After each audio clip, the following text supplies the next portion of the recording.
Kutonjok wajahmu sampai hancur sekarang juga. Mau kenalan ya mas? Nama saya Budi, aslinya dari Ciamis. Salam kenal ya. Assalamualaikum warahmatullahi wabarakatuh. Salam sejahtera, Om Swastiastu, Namo Buddhaya, salam kebajikan. Apa kabar Bapak, Ibu, dan saudara semua dimanapun berada? Semoga hari ini menjadi hari yang penuh berkah bagi kita semua. Saya doakan Bapak dan Ibu yang sedang menonton video ini, semoga rezekinya dilancarkan seperti air yang mengalir, badannya sehat walafiat, dan segala urusan dunianya dimudahkan oleh Tuhan Yang Maha Kuasa. Amin ya Rabbal Alamin. Hari ini, saya punya satu kisah yang luar biasa. Sebuah cerita yang akan membuat darah kita berdesir panas. Tapi hati kita bangga luar biasa. Kisah tentang saudara kita, seorang TKI, kuli bangunan biasa di tanah Amerika yang dingin, yang diremehkan, dihina, bahkan diinjak-injak harga dirinya oleh seorang juara petarung bebas atau MMA yang sombongnya minta ampun. Tapi siapa sangka? Di balik diamnya saudara kita ini, tersimpan jurus mematikan warisan leluhur Nusantara. Bagaimana kesombongan itu runtuh di hadapan seni bela diri pencak silat? Sebelum kita masuk ke ceritanya, Bapak dan Ibu yang baik hatinya, boleh dong tekan tombol jempolnya atau like dulu video ini. Itu gratis kok Pak, Bu. Anggap saja sebagai sedekah semangat buat saya biar makin rajin cari cerita bagus. Dan bagi yang belum, silakan tekan tombol subscribe atau berlangganan warna merah di bawah, supaya Bapak Ibu tidak ketinggalan kisah-kisah inspiratif lainnya. Terima kasih banyak ya. Semoga kebaikan Bapak Ibu dibalas berlipat ganda. Baiklah, mari kita mulai kisahnya. Siapkan kopi dan cemilannya. Kita masuk ke bab pertama. Angin musim dingin di Philadelphia, Amerika Serikat. Pagi itu menusuk sampai ke tulang sumsum. Suhunya -5 derajat Celcius, membuat siapa saja enggan keluar dari selimut. Namun, tidak bagi Budi Santoso. Pria berusia 35 tahun asal sebuah desa kecil di Jawa Barat ini sudah bangun sejak pukul 4 pagi. Di sebuah apartemen sempit yang ia sewa bersama 3 rekan sesama TKI lainnya, Budi memulai harinya dengan ibadah subuh, memohon perlindungan dan rezeki yang halal untuk istri dan 2 anaknya yang ia tinggalkan jauh di kampung halaman. Budi adalah sosok yang sederhana. Wajahnya keras ditempa matahari, tangannya kasar penuh kapalan, bukti dari kerja kerasnya selama bertahun-tahun menjadi kuli bangunan. Di Amerika, ia bekerja di sebuah proyek renovasi gedung olahraga besar. Gajinya memang lumayan jika dikurskan ke rupiah, tapi biaya hidup di sana juga mencekik leher. Budi rela makan mie instan dan roti tawar setiap hari demi bisa mengirim uang lebih banyak ke kampung. Baginya, melihat senyum anaknya lewat panggilan video sudah cukup untuk mengobati rasa lelah dan rindu yang seringkali datang menyiksa di malam hari. Pagi itu, Budi mengenakan jaket tebal lusuh yang sudah menemaninya selama 3 tahun terakhir. Ia berjalan kaki menuju lokasi proyek yang berjarak 2 kilometer untuk menghemat ongkos bus. Langkah kakinya mantap, meski sepatu bot kerjanya sudah mulai tipis solnya. Di sepanjang jalan, ia melihat gedung-gedung pencakar langit yang megah, kontras dengan hatinya yang rindu suasana sawah dan suara jangkrik di desa. Namun, Budi tidak pernah mengeluh. Ia memegang teguh pesan almarhum ayahnya. Di mana bumi dipijak, di situ langit dijunjung. Kerja keras, jujur, dan jangan cari musuh. Sesampainya di lokasi proyek, Budi langsung bergabung dengan rekan-rekannya. Ada Pak Maman dari Madura, Mas Joko dari Solo, dan Pedro, seorang imigran asal Meksiko yang sudah akrab dengan mereka. Tugas mereka hari ini cukup berat. Memindahkan tumpukan sak semen dan besi-besi beton ke lantai 2 gym yang sedang direnovasi. Gym itu bukan gym sembarangan. Itu adalah markas latihan, Iron Fist, klub MMA paling terkenal di kota itu, tempat para petarung elit berlatih. Suara dentuman musik keras dan benturan samsak sudah terdengar dari dalam gym meskipun hari masih sangat pagi. Para atlet bertubuh kekar dengan tato memenuhi lengan terlihat sedang berlatih sparring. Budi dan kawan-kawannya harus melewati area latihan itu untuk membawa material ke belakang. Setiap kali lewat, Budi selalu menunduk, bersikap sopan. "Excuse me, sir," ucapnya pelan. Ia tahu posisinya. Ia hanya pekerja kasar di mata mereka, semut kecil di antara para raksasa. Namun, ketenangan pagi itu sedikit terganggu. Salah satu petarung utama di sana, seorang pria bule raksasa dengan tinggi hampir 2 meter bernama Mike, The Crusher, Stephenson, sedang dalam mood yang buruk. Mike adalah juara kelas berat lokal yang sedang naik daun. Dia terkenal bukan hanya karena pukulannya yang mematikan, tapi juga karena mulutnya yang kasar dan sifatnya yang rasis. Mike tidak suka melihat orang asing berlalu lalang di tempat latihannya, meskipun mereka sedang bekerja merenovasi tempat itu demi kenyamanannya juga. Ketika Budi sedang memanggul satu sak semen seberat 50 kg di pundaknya, Mike sengaja meludah tepat di depan sepatu Budi. "Hey, little erate, watch your step. Hei, tikus kecil, perhatikan langkahmu," bentak Mike dengan suara menggelegar. Ludahnya mengenai ujung sepatu Budi. Budi berhenti sejenak. Hatinya berdesir. Darah pendekar di tubuhnya sedikit memanas. Namun, ia ingat wajah anaknya di kampung. Ia ingat tujuannya ke Amerika. Budi hanya mengangguk pelan. "Sorry, sir," ucapnya singkat. Lalu melanjutkan langkahnya tanpa menatap mata Mike. Pedro, teman Meksikonya, berbisik ketakutan. "Jangan cari masalah dengan dia, Budi. Dia itu monster. Kemarin dia mematahkan rahang lawan sparingnya cuma karena dia kesal." Budi hanya tersenyum tipis. "Kita di sini cari uang, Pedro, bukan cari lawan." Tapi Budi tahu, ini baru permulaan. Sifat arogan seperti Mike ibarat api dalam sekam. Jika dibiarkan, ia akan membakar apa saja di sekitarnya. Dan benar saja, firasat Budi tidak salah.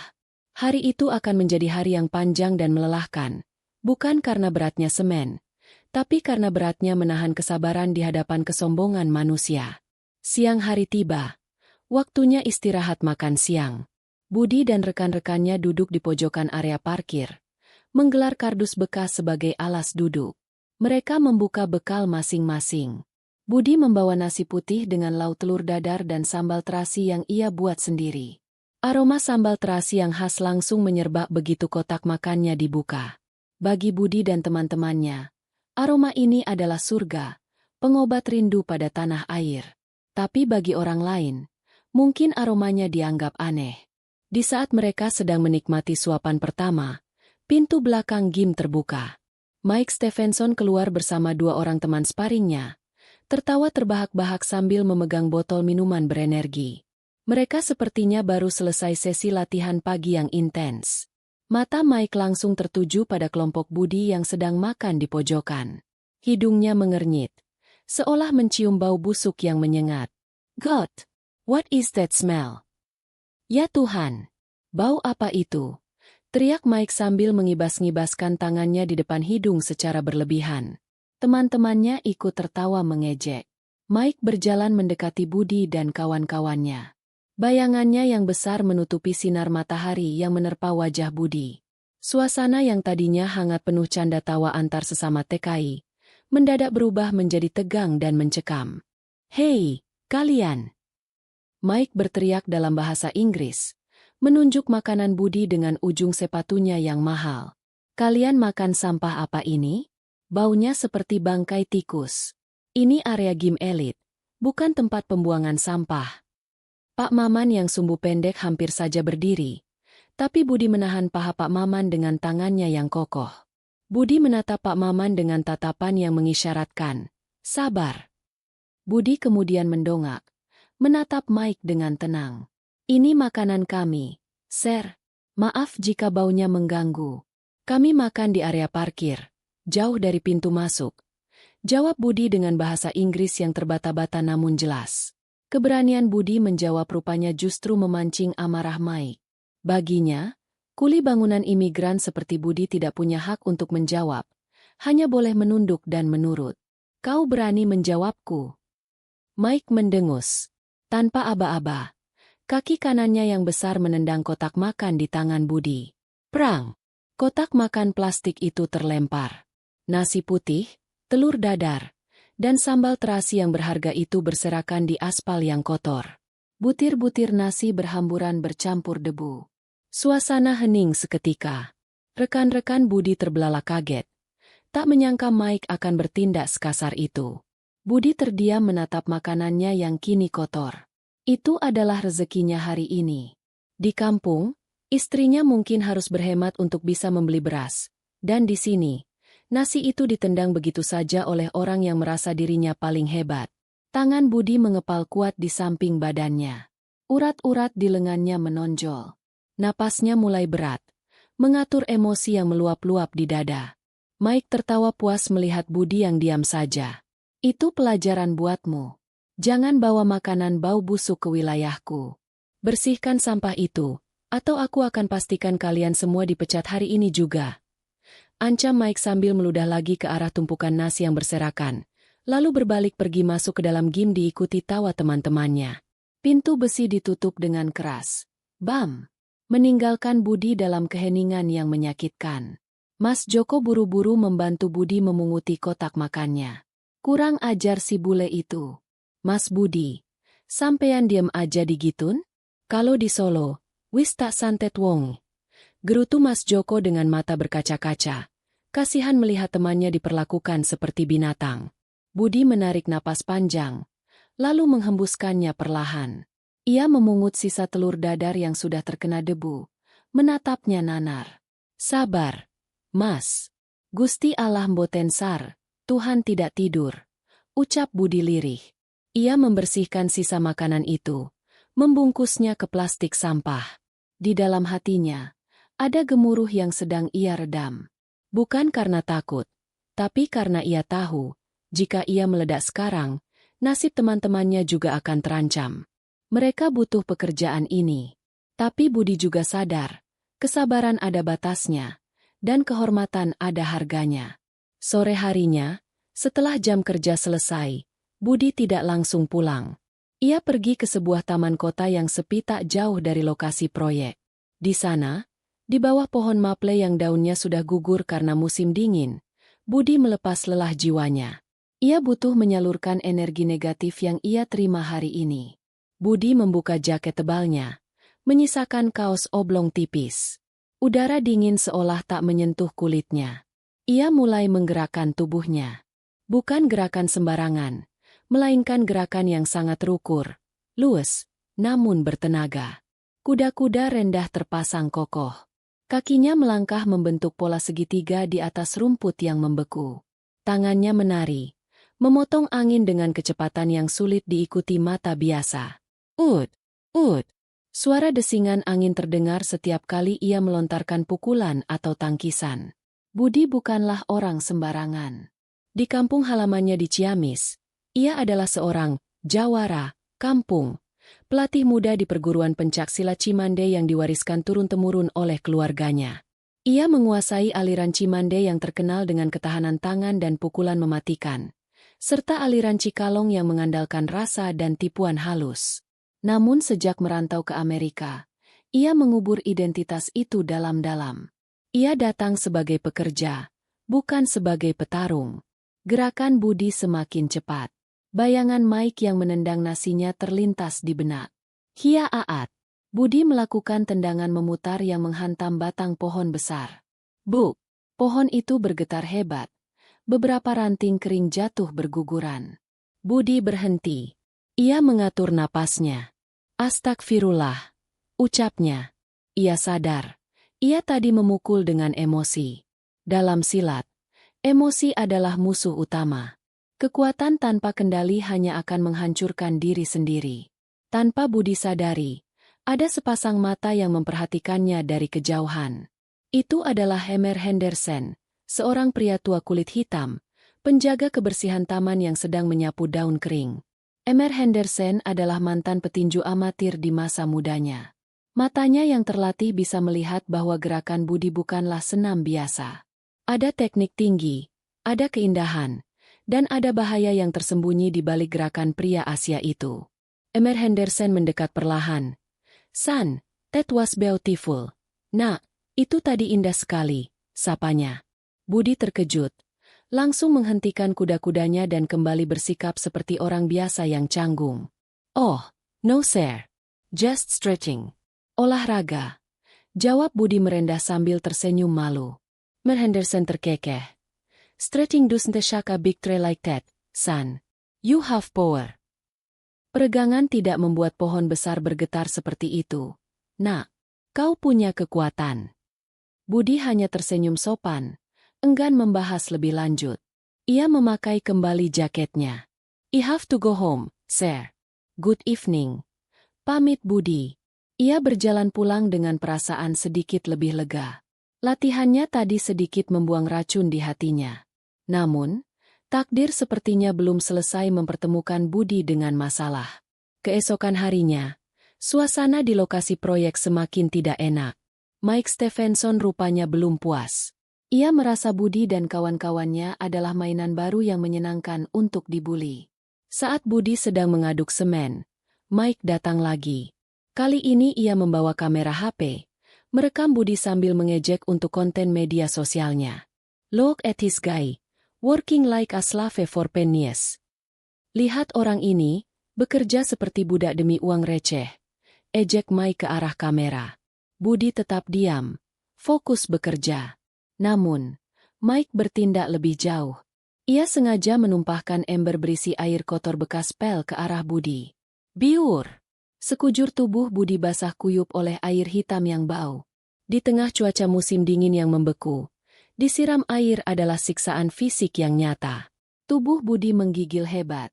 Teman-teman Mike tertawa terpingkal-pingkal melihat Budi yang menggigil kedinginan seperti tikus kecebur got. Pak Maman tidak tahan lagi. Darah Maduranya mendidih. Ia melempar skop yang dipegangnya dan maju menantang Mike. Hey, you crazy. Stop it. Teriak Pak Maman dengan bahasa Inggris seadanya tapi dengan nyali yang penuh. Mike berbalik, menatap Pak Maman dengan tatapan meremehkan. Oh, the old man wants to fight. Oh, orang tua ini mau berkelahi. Tanpa peringatan, Mike melayangkan dorongan keras ke dada Pak Maman. Tubuh tua Pak Maman terpelanting ke belakang, menabrak tumpukan batako. Aduh! Pak Maman mengerang kesakitan, memegangi pinggangnya. Mike tertawa. Lemah, jangan coba-coba melawanku, kakek tua. Mike mengangkat tinjunya, bersiap memberi pelajaran tambahan pada Pak Maman yang sudah tak berdaya. Saat itulah, sesuatu dalam diri Budi putus. Melihat orang tua yang sudah ia anggap seperti bapaknya sendiri disakiti, kesabarannya mencapai titik nadir. Budi tidak lagi merasakan dinginnya air yang membasahi bajunya. Matanya menatap tajam, fokusnya menyempit hanya pada satu titik. Mike. Dengan gerakan yang sangat cepat, Budi melompat melewati tumpukan semen. Saat Mike hendak melayangkan pukulan ke arah Pak Maman yang terkapar, tangan Budi menyambar pergelangan tangan Mike. Cengkeraman Budi begitu kuat, seperti catut besi. Mike terkejut. Ia mencoba menarik tangannya, tapi tangan Budi tidak bergeming sedikitpun. Stop, ucap Budi. Suaranya rendah, tapi getarannya membuat bulu kuduk berdiri. Matanya menatap langsung ke manik mata Mike. Tidak ada lagi ketakutan, tidak ada lagi kerendahan diri. Yang ada hanyalah tatapan seekor harimau yang terusik tidurnya. Mike merasakan tekanan yang aneh di pergelangan tangannya. Rasa sakit yang menjalar sampai ke siku. Lepaskan aku, tikus kecil, bentak Mike, mencoba memukul Budi dengan tangan kirinya. Namun dengan gerakan refleks yang halus, Budi menepis pukulan itu ke samping dan melakukan sapuan kaki ringan ke arah kaki tumpuan Mike. Mike, sang raksasa MMA, kehilangan keseimbangan dan terhuyung mundur beberapa langkah, hampir jatuh. Wajah Mike memerah padam karena malu. Ia baru saja dipermalukan oleh kuli bangunan di depan teman-temannya. Kau punya nyali juga, geram Mike, memperbaiki kuda-kudanya. Ia kini memandang Budi bukan lagi sebagai kuli, tapi sebagai target. Kau mau bermain? Baik, ayo kita main di atas ring. Jangan cuma berani keroyokan di sini, tantang Mike. Ia merasa harga dirinya tercoreng dan satu-satunya cara memulihkannya adalah dengan menghajar Budi di tempat di mana ia adalah rajanya, oktagon. Budi menggeleng. Saya tidak mau berkelahi. Saya hanya mau kerja. Jangan ganggu teman saya. Budi berbalik badan, membantu Pak Maman berdiri. Tindakan Budi yang membelakangi Mike adalah penghinaan terbesar bagi seorang petarung. Mike merasa diabaikan. "Pengecut!" teriak Mike. "Kalau kau laki-laki, temui aku di ring Sabtu malam ini. Atau aku akan pastikan setiap hari kalian bekerja di sini akan menjadi neraka. Aku akan buat kalian semua dipecat dan dideportasi." Ancaman itu membuat Budi berhenti melangkah. Dideportasi. Itu adalah kata yang paling ditakuti para TKI. Jika mereka dideportasi, bagaimana nasib keluarga di kampung? Budi menoleh perlahan. Wajahnya datar tanpa ekspresi. "Baik, jika itu maumu. Tapi berjanjilah, jika aku menang, kau tidak akan pernah mengganggu kami lagi selamanya." Tantang Budi balik. Mike tertawa keras. Tawa yang penuh kesombongan. "Menang? Kau bermimpi tikus kecil? Oke, aku janji. Tapi kalau kau kalah, kau harus bersujud mencium kakiku dan pergi dari negara ini." Kesepakatan pun terjadi. Sebuah pertarungan yang tidak seimbang di atas kertas. Juara MMA kelas berat melawan kuli bangunan bertubuh sedang. Berita tantangan ini menyebar dengan cepat di lingkungan game dan media sosial lokal, karena salah satu teman Mike merekam kejadian itu. Bapak Ibu sekalian, coba bayangkan posisi Mas Budi saat itu. Dilema yang luar biasa. Maju kena, mundur kena. Kalau dia tidak melawan, mereka akan terus diinjak-injak. Kalau dia melawan, resikonya besar sekali. Tapi demi harga diri bangsa dan demi melindungi teman-temannya yang sudah tua, Mas Budi mengambil resiko itu. Luar biasa keberaniannya ya Pak, Bu? Nah, mumpung ceritanya lagi seru-serunya nih. Saya mau ingetin lagi buat Bapak Ibu yang baru bergabung. Jangan lupa untuk dukung channel ini dengan cara like, komen, dan subscribe. Komentar dong di bawah. Kira-kira Mas Budi bakal pakai jurus apa ya buat ngalahin si raksasa Mike ini? Tulis dukungan Bapak Ibu buat Mas Budi di kolom komentar ya. Semangat Mas Budi. Atau, hidup Indonesia. Dukungan Bapak Ibu sangat berarti buat semangat kami membuat konten. Yuk, kita lanjut ke bab berikutnya. Video konfrontasi antara Budi dan Mike menyebar viral di media sosial lokal Philadelphia. Judulnya provokatif. Construction Worker Challenges MMA Champ. Kuli bangunan menantang juara MMA. Kolom komentar penuh dengan ejekan. Banyak yang menertawakan Budi, menyebutnya orang gila yang cari mati.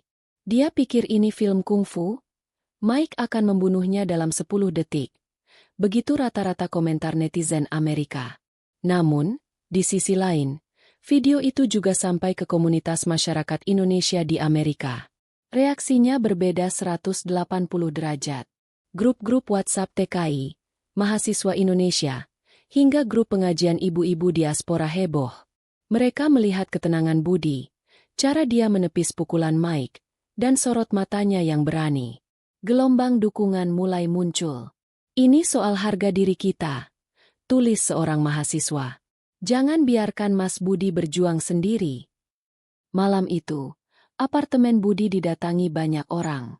Teman-teman sesama TKI datang membawa makanan, obat gosok, dan yang paling penting, dukungan moral. Pak Asep, sesepuh komunitas Indonesia di sana, memegang pundak Budi.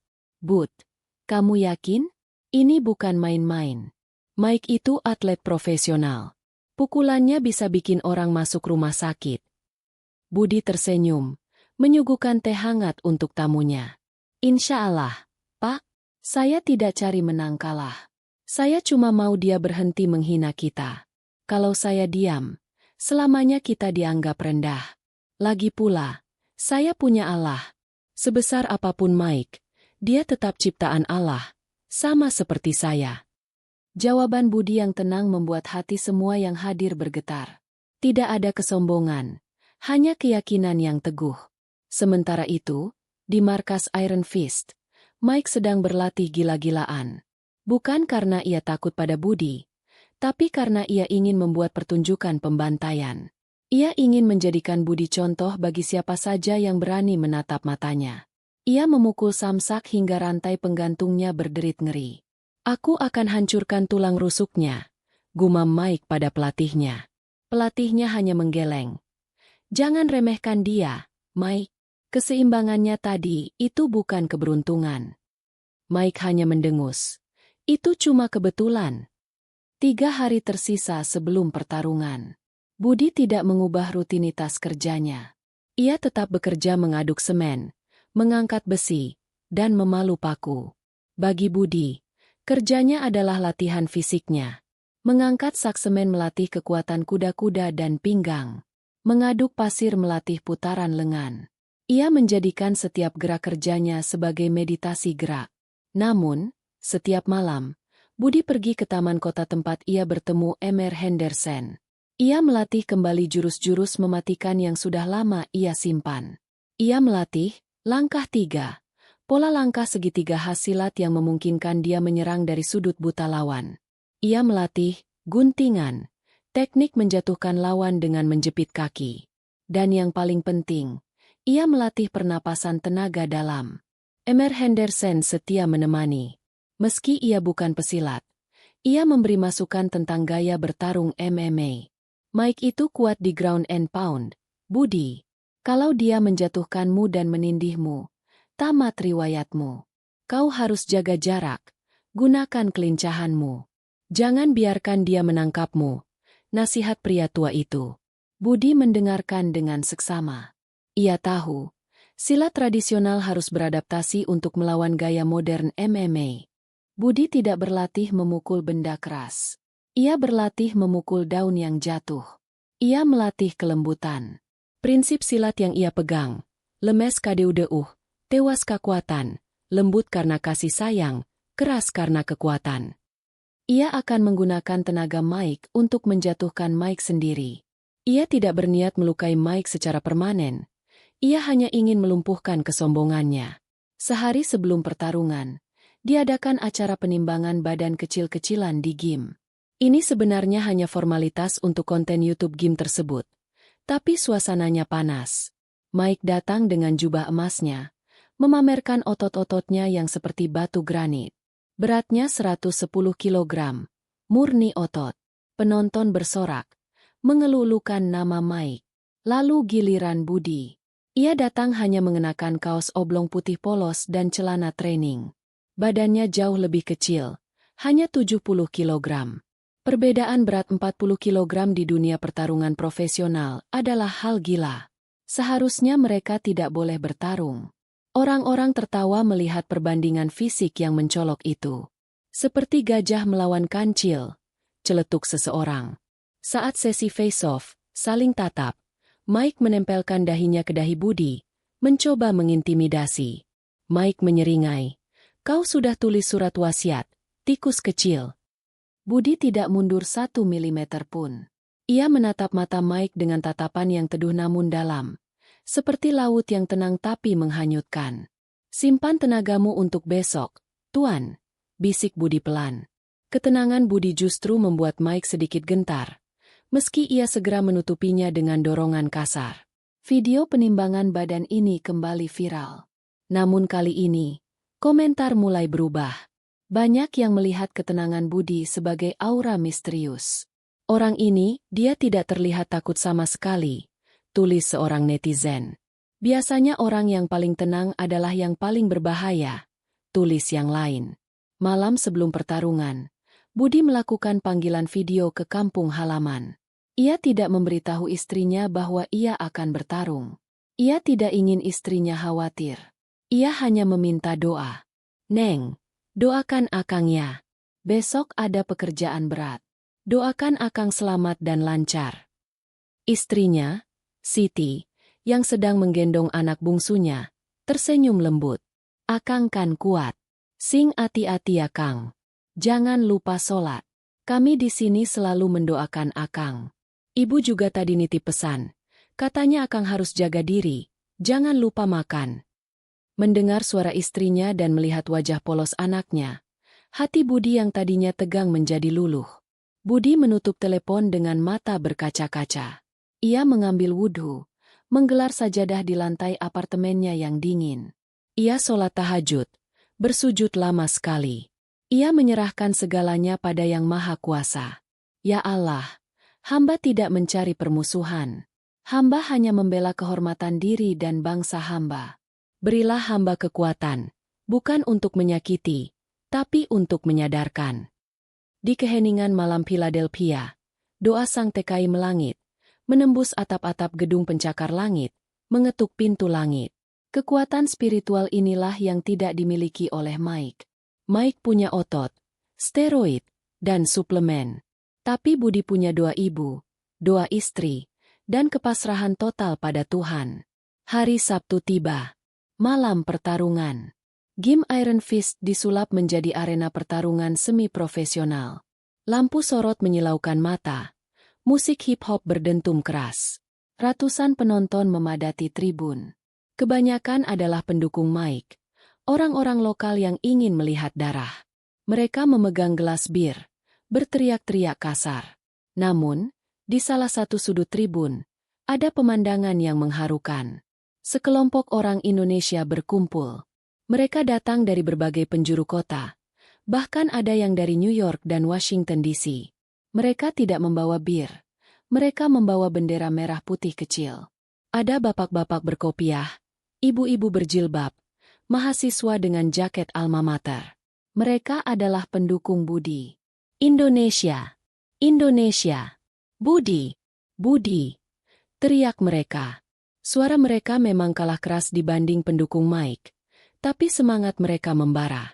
Pak Maman duduk di barisan paling depan. Wajahnya tegang tapi penuh harap. Ia membawa botol air mineral yang sudah didoakan oleh seorang kiai sesepuh di sana untuk diminum Budi nanti. Budi berada di ruang ganti yang sempit. Ia mengenakan pakaian silat hitam-hitam sederhana yang ia bawa dari kampung, lengkap dengan ikat kepala batik. Ia tidak memakai sarung tinju tebal, hanya hand wrap, perbantangan, tipis sesuai aturan pertarungan bebas malam itu. Ia melakukan pemanasan dengan gerakan jurus pembuka. Gerakannya lambat, ritmis, mengatur napas. Teman-temannya menatap dengan kagum. Saat itu, Budi bukan lagi kuli bangunan. Ia adalah seorang pendekar.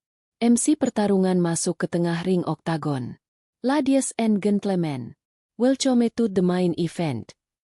Penonton bersorak. Di sudut merah, dengan berat 110 kg. Sang penghancur, the undefeated champion, Mike Crusher Stephenson.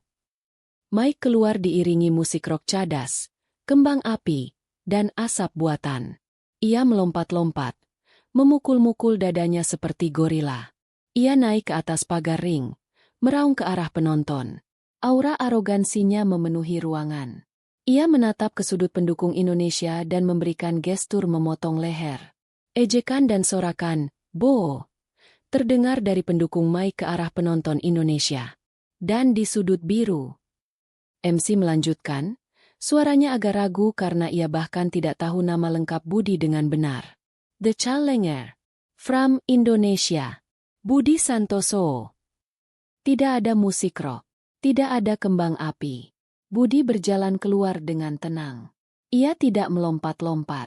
Ia berjalan dengan langkah pelan namun pasti. Kepalanya menunduk sedikit. Bibirnya komat kamit berzikir.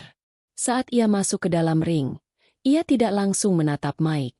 Budi justru berjongkok, mencium lantai ring, lalu berdiri dan memberikan salam hormat keempat penjuru mata angin, sebuah tradisi sopan santun dalam pencak silat. Penonton lokal bingung. Apa yang dia lakukan? Menari? Ejek mereka. Tapi bagi mereka yang mengerti bela diri, sikap Budi menunjukkan kematangan mental yang luar biasa. Ia sedang menyatukan dirinya dengan arena. Ia menjadikan arena itu temannya, bukan musuhnya. Wasit memanggil kedua petarung ke tengah. Perbedaan postur mereka sangat mencolok. Mike seperti raksasa di depan Budi. Mike menunduk, menatap Budi dengan seringai jahat. "Aku akan mematahkan kakimu dalam 30 detik." Bisik Mike. Budi menatap lurus ke mata Mike, wajahnya tanpa ekspresi. "Buktikan." Teng! Lonceng berbunyi. Mike langsung merangsek maju seperti banteng gila. Ia melayangkan jab dan ho kiri kanan yang membabi buta. Us! Us! Suara pukulannya terdengar mengerikan. Jika satu saja pukulan itu kena, kepala Budi bisa lepas dari lehernya. Budi tidak menangkis. Ia tahu menangkis pukulan seberat itu dengan tangannya yang kecil sama saja bunuh diri. Budi menggunakan teknik elakan. Ia bergerak mundur, memutar, menunduk. Kakinya lincah seperti kancil. Pukulan Mike hanya membelah angin. Penonton bersorak tegang. Lari terus, tikus, teriak Mike frustrasi. Ia mencoba menendang kaki Budi dengan low kick yang keras. Budi melompat sedikit, membiarkan kaki Mike lewat, lalu mendaratkan pukulan ringan ke paha Mike. Plah, tidak sakit, tapi cukup untuk mengejek. Sepanjang ronde pertama, Budi hanya menghindar dan menghindar. Ia sedang membaca pola serangan Mike. Ia melihat Mike terlalu mengandalkan kekuatan otot, tapi napasnya boros. Mike mulai terengah-engah mengejar Budi yang licin seperti belut. Penonton mulai bosan. Pukul dia. Jangan lari. Teriak mereka. Wah, Bapak Ibu, deg-degannya? Mas Budi mainnya hati-hati banget. Emang kalau lawan raksasa nggak boleh asal tabrak. Harus pakai strategi. Sama kayak kita menjalani hidup ya Pak. Bu, kalau ada masalah besar, jangan langsung ditabrak, tapi dipikirkan strateginya pelan-pelan. Ngomong-ngomong soal strategi terbaik buat Bapak Ibu yang mau rezekinya lancar adalah dengan bersedekah. Nah, sedekah paling gampang saat ini adalah sedekah like dan subscribe channel ini. Yuk Pak, Bu, dipencet dulu tombol merahnya biar Mas Budinya makin sakti di ronde kedua. Yang sudah subscribe saya doakan utangnya lunas semua. Amin. Lanjut ke ronde 2. Masuk ronde kedua. Mike mengubah strategi. Ia tidak lagi memburu membabi buta. Ia memotong jalur langkah Budi, memojokkan Budi ke arah pagar kawat, cage. Ini bahaya. Jika Budi terpojok, ia tidak bisa menghindar lagi. Mike berhasil menyudutkan Budi. Kena kau. Mike melancarkan kombinasi pukulan mematikan ke arah rusuk dan kepala. Budi terpaksa menangkis. Buk! Pukulan Mike mengenai lengan Budi. Budi meringis. Tulang lengannya terasa retak rasanya. Kekuatan Mike memang luar biasa. Penonton pendukung Mike bersorak kegirangan. Habisi dia. Habisi. Budi terdesak. Punggungnya sudah menempel di kawat. Mike bersiap melakukan takedown. Ia ingin membanting Budi dan menghajarnya di bawah. Mike menubruk pinggang Budi, mengangkat tubuh Budi yang ringan itu ke udara. Mas Budi, teriak Pak Maman histeris. Semua pendukung Indonesia menahan napas. Tubuh Budi melayang di udara, siap dihempaskan ke lantai matras yang keras. Jika Budi jatuh dalam posisi buruk, tulang punggungnya bisa patah. Namun, di udara, Budi melakukan hal yang tak terduga. Ia tidak panik. Ia justru melingkarkan kakinya ke leher Mike. Keseimbangan Mike terganggu. Saat Mike membanting, Budi memutar badannya mengikuti arah bantingan, sehingga ia tidak jatuh telak, melainkan berguling dan langsung berdiri kembali. Teknik kucing jatuh. Dari Cimande. Mike kaget bukan main. Ia pikir Budi sudah tamat. Budi berdiri lagi dengan napas memburu, memegangi lengannya yang memar, tapi matanya masih menyala. Belum, ucap Budi dalam hati. Menjelang akhir ronde kedua, Mike mulai kelelahan. Otot besarnya butuh banyak oksigen. Mulutnya mulai terbuka lebar, mencari udara. Keringat bercucuran deras. Pukulan-pukulannya mulai melambat. Inilah saat yang ditunggu Budi. Saat Mike melayangkan straight kanan yang lambat, Budi tidak mundur. Ia justru maju. Ini teknik, maju memapaki. Budi masuk ke dalam jangkauan pukulan Mike, menepis tangan Mike ke samping, dan duar. Siku kanan Budi mendarat telak di ulu hati Mike. Mike terbelalak. Matanya melotot. Napasnya berhenti seketika. Pukulan siku jarak dekat adalah andalan silat. Efeknya bukan main sakitnya. Mike mundur terhuyung-huyung, memegangi perutnya. Penonton terdiam 1000 bahasa. Raksasa itu goyah. Budi tidak menyia-nyiakan kesempatan. Ia melancarkan serangkaian pukulan cepat ke titik-titik vital. Bahu, paha, dan dada. Buk buk buk buk. Pukulan Budi tidak keras seperti palu, tapi menyengat seperti cambuk. Mike bingung. Ia merasa diserang dari segala arah oleh bayangan hitam yang tak terlihat. Lonceng berbunyi menyelamatkan Mike. Ia berjalan sempoyongan ke sudutnya. Wajahnya pucat. Pelatihnya berteriak-teriak, menyiramkan air ke wajah Mike. Dia itu manusia atau hantu? Tanya Mike dengan napas tersengal. Di sudut Budi, suasana tenang. Pak Maman memberikan minum. Hebat kamu, Bud. Dia sudah goyang. Seru Pak Maman. Budi mengatur napasnya. Dia kuat, Pak. Tapi hatinya rapuh.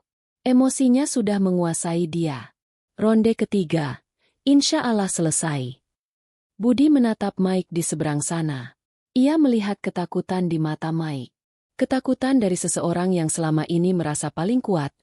Tiba-tiba bertemu lawan yang tidak bisa ia intimidasi.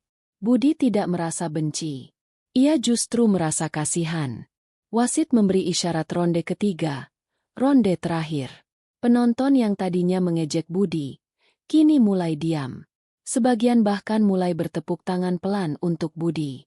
Mereka orang Amerika yang menghargai semangat juang, dan Budi telah menunjukkannya malam itu. Ronde ketiga dimulai. Mike, karena gengsi dan amarah, kembali mencoba menyerang. Ia ingin mengko Budi dengan satu pukulan penghabisan. Ia berlari kencang, melompat untuk melakukan flying knee, serangan lutut terbang, ke arah wajah Budi. Ini adalah pertaruhan besar. Jika kena, Budi tamat. Jika meleset, Mike habis. Budi melihat lutut itu datang. Waktu seakan melambat. Ia teringat latihan di kampung halamannya. Menangkap ayam jago yang sedang melompat. Budi bergeser sedikit ke samping, membiarkan tubuh besar Mike melayang melewatinya. Saat kaki Mike mendarat di lantai, Budi menjatuhkan badannya sendiri ke lantai. Kakinya menyasar kaki Mike. Shred! Kaki kanan Budi mengganjal betis Mike. Kaki kirinya menghantam paha Mike dari depan. Jurus andalan. Guntingan bawah. Hukum fisika bekerja. Tubuh besar Mike yang sedang berlari kencang. Tiba-tiba kehilangan tumpuan di bagian bawah. Tubuh bagian atasnya tetap melaju. Blaam! Mike terbanting keras ke lantai dengan wajah mencium matras lebih dulu. Suaranya menggelegar seperti nangka busuk jatuh. Seluruh arena bergetar. Penonton berdiri serentak. Oh! Mike mencoba bangun, tapi kakinya lemas. Pandangannya berkunang-kunang. Budi sudah berdiri tegak di atasnya. Budi bisa saja menghajar wajah Mike yang sudah tak berdaya itu, seperti kebiasaan petarung MMA lainnya untuk memastikan kemenangan TKO. Wasit pun sudah bersiap melerai. Tapi Budi tidak memukul. Ia justru mundur 2 langkah, memasang sikap pasang, memberi kesempatan Mike untuk bangun. Mike menatap Budi dengan tatapan tak percaya. Kenapa kau tidak menghabisiku? Tanya tatapan mata Mike. Budi hanya diam, menunjuk Mike untuk bangun. Mike, dengan sisa tenaga terakhir dan harga diri yang hancur lebur, memaksakan diri berdiri. Ia meraung, mencoba memukul Budi lagi dengan putus asa. Budi menangkap tangan Mike yang lemah itu, memelintirnya ke belakang punggung, teknik kuncian, dan menekan Mike ke pagar kawat. Sudah cukup, Tuan. Anda sudah kalah. Bisik Budi di telinga Mike. Jangan paksa saya mematahkan tangan ini. Ingat karir Anda. Kata-kata Budi itu menembus ego Mike. Mike sadar, Budi sedang menyelamatkan karirnya. Jika Budi mematahkan lengannya sekarang, karir MMA Mike tamat selamanya. Mike berhenti meronta. Ia menepuk tangan ke matras pagar 3 kali. Tap, tap, tap. Tanda menyerah. Wasit melompat memisahkan mereka. Stop. It's over.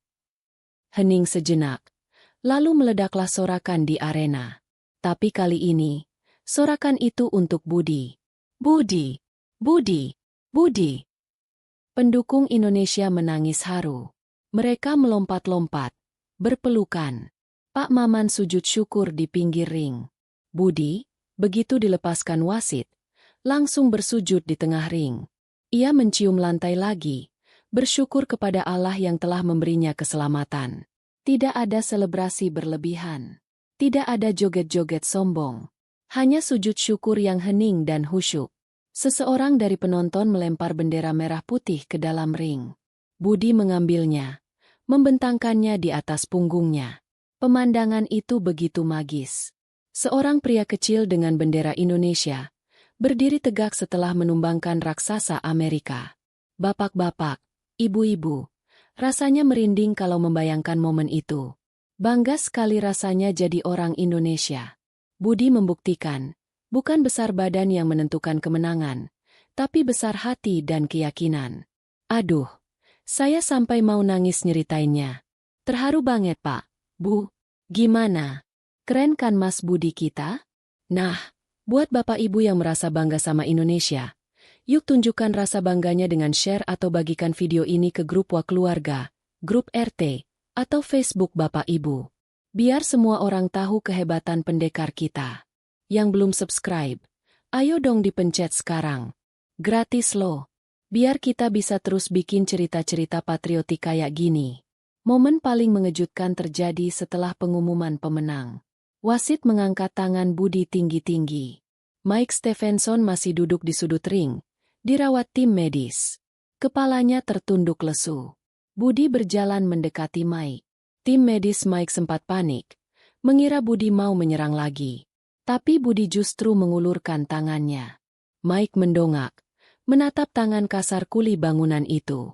Tangan yang tadi hampir mematahkan lengannya, kini terulur menawarkan persahabatan. Ragu-ragu, Mike menyambut tangan Budi. Budi menarik Mike berdiri, lalu memeluknya sebentar, menepuk punggung Mike. "Good fight, sir," kata Budi tulus. Mike, si raksasa sombong itu, menangis. Air mata bercampur keringat dan darah. Runtuh sudah egonya. I am sorry. I am sorry about the food, about everything. Maafkan aku soal makanan itu, soal semuanya. Isak Mike. Mikrofon di dekat mereka menangkap suara Mike. Seluruh stadion mendengarnya. Mike kemudian mengambil mikrofon dari MC. "Dengar semuanya," teriak Mike dengan suara parau. "Orang ini, Budi, dia petarung sejati. Aku menghina dia, aku meludahi dia, tapi dia memberiku ampun saat dia bisa menghancurkanku. Dia lebih laki-laki daripada aku. Mulai hari ini, Budi adalah saudaraku. Siapa yang mengganggu dia, berurusan denganku." Penonton memberikan standing ovation, tepuk tangan berdiri. Momen itu jauh lebih indah daripada pertarungan itu sendiri. Momen di mana kebencian berubah menjadi rasa hormat. Malam itu, Budi tidak ikut pesta kemenangan. Ia menolak ajakan wawancara dari TV lokal. Ia hanya ingin pulang, makan nasi bungkus buatan istri Pak Asep, dan tidur. Badannya remuk redam. Memar di mana-mana. Keesokan harinya, Budi kembali ke lokasi proyek. Ia pikir ia akan disambut biasa saja. Tapi ternyata, di gerbang proyek, puluhan pekerja lain, termasuk orang-orang bule dan teman-teman Mike, sudah berbaris. Mereka bertepuk tangan saat Budi datang. Bos proyek, M.R. Smith, menyalami Budi. "Budi, kau luar biasa. Kau bikin bangga perusahaan ini. Mulai hari ini, gajimu saya naikkan. Dan kau tidak perlu angkat semen lagi. Kau jadi mandor pengawas." Budi kaget. "Wah, terima kasih Sir. Tapi saya masih suka angkat semen, hitung-hitung olahraga." Canda Budi. Semua orang tertawa. Suasana kerja yang tadinya tegang dan penuh diskriminasi, mendadak berubah menjadi hangat dan penuh kekeluargaan. Mike pun sering mampir ke proyek, bukan untuk membuli, tapi membawakan pizza dan kopi untuk Budi dan teman-temannya. Berita kemenangan Budi sampai ke Indonesia. Video pertarungannya trending nomor 1 di YouTube Indonesia. Di kampung halamannya, istri dan anak Budi diundang Pak Lurah. Mereka nonton bareng rekaman pertandingannya di balai desa. Istri Budi menangis melihat suaminya dipukul, tapi bersorak saat suaminya menang. "Itu bapakmu, Nak, bapakmu pahlawan," ucapnya pada sang anak. Anak Budi yang masih SD, yang tadinya sering diejek teman-temannya karena bapaknya cuma kuli, kini berjalan dengan dada membusung. "Bapakku pendekar," katanya bangga. Budi menjadi simbol harapan. Bahwa TKI bukan hanya pahlawan devisa yang bisanya cuma kirim uang, tapi juga duta bangsa yang membawa nama harum Indonesia dengan akhlak dan kemampuannya. Bapak Ibu sekalian, apa yang bisa kita pelajari dari kisah Mas Budi ini? Pertama, sabar itu bukan berarti kalah. Mas Budi diam saat diludahi, bukan karena takut, tapi karena dia sedang mengumpulkan kekuatan dan menunggu waktu yang tepat. Orang sabar itu disayang Tuhan, dan ketika orang sabar marah, dunia bergetar. Kedua, jangan menilai orang dari luarnya. Mike menilai Budi hanya dari baju kuli dan tubuh kecilnya. Dia tidak tahu ada macan tidur di dalam diri Budi. Kita juga begitu. Jangan suka meremehkan orang lain. Siapa tahu dia lebih mulia di mata Tuhan daripada kita. Ketiga, balaslah kejahatan dengan kebaikan. Saat Budi menang, dia tidak menghinakan Mike. Dia justru merangkulnya. Dan itulah kemenangan yang sesungguhnya. Kalau Budi mematahkan tangan Mike, mungkin Mike akan dendam seumur hidup. Tapi karena Budi memaafkan, Mike berubah jadi sahabat. Musuh berkurang satu, saudara bertambah satu. Beberapa bulan kemudian, Budi diwawancarai oleh seorang YouTuber Indonesia yang berkunjung ke sana. Saat ditanya apa rahasianya, Budi menjawab sederhana. Kuncinya cuma satu, eling lan waspada, ingat dan waspada. Ingat sama Gusti Allah, ingat tujuan kita merantau, dan waspada menjaga diri dan nama baik. Kita orang Indonesia itu punya budaya luhur. Pencak silat itu bukan cuma buat berantem, tapi buat mendidik karakter. Padi makin berisi makin merunduk. Pendekar makin sakti makin santun. Kata-kata itu begitu dalam. Budi mengajarkan kita bahwa patriotisme bukan cuma teriak-teriak, NKRI harga mati, di medsos. Tapi dibuktikan dengan perilaku nyata yang membuat orang asing segan dan hormat pada kita. Budi tetaplah Budi. Meskipun sudah terkenal di komunitas lokal dan internet, dia tidak mau beralih profesi jadi atlet MMA. Tulang saya sudah tua, katanya merendah. Dia tetap bekerja di konstruksi, menabung dolar demi dolar. Setahun kemudian, Budi pulang ke Indonesia. Tabungannya sudah cukup untuk membangun rumah yang layak, membeli sawah, dan mendirikan padepokan silat kecil di belakang rumahnya. Ia ingin melatih anak-anak muda di desanya agar punya mental baja dan akhlak mulia. Mike Stephenson? Dia masih bertarung, tapi gayanya berubah.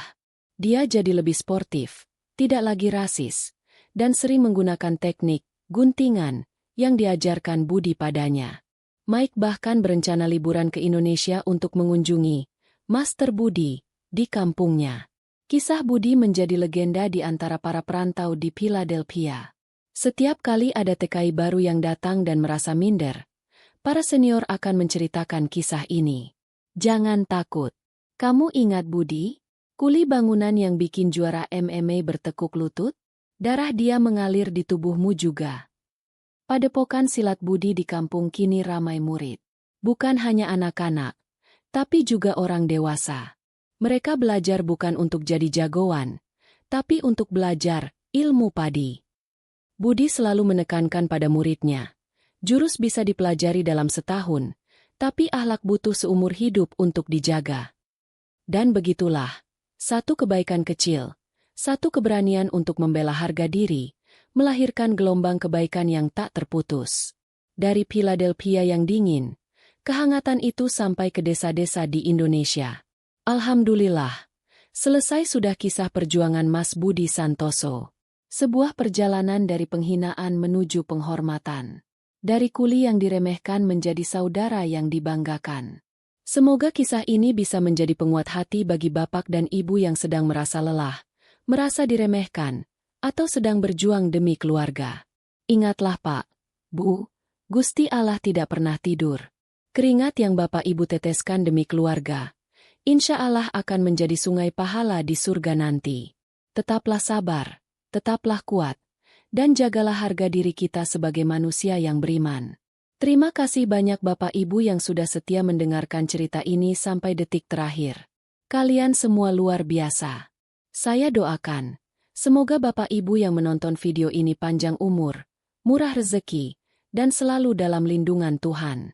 Jangan lupa, sebelum menutup video ini, tinggalkan jejak silaturahmi kita dengan menekan tombol like, tulis komentar tentang bagian mana yang paling Bapak Ibu suka, dan pastikan sudah subscribe supaya kita bisa ketemu lagi di cerita seru berikutnya. Saya pamit undur diri. Mohon maaf jika ada salah kata. Kebenaran datangnya dari Tuhan. Kesalahan datangnya dari saya pribadi. Wassalamualaikum warahmatullahi wabarakatuh. Sampai jumpa. Merdeka!